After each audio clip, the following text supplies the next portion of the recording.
నిన్న ఖైరతాబాద్ గణేష్ని చూసిన తర్వాత మా అమ్మోళ్ళ ఇంటికి అయితే వచ్చేసినాం. మా అమ్మ వాళ్ళు ఉండేది కూడా ఖైరతాబాదే. మీ అమ్మోళ్ళ ఇంటికి పోయినట్టున్నా మరి కమ్మలేంది ముంగటేసుకొని కూర్చున్నామని షాక్ అవ్వకండి.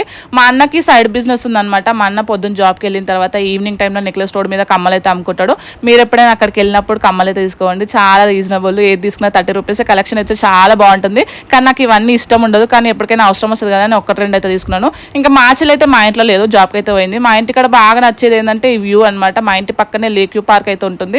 నేను నాకు పెళ్లి కాకముందు ఇన్నే కూర్చొని చదువుకునేదాన్ని, రాసుకునేదాన్ని, మా ఆయనతో ఫోన్ కూడా మాట్లాడేదాన్ని.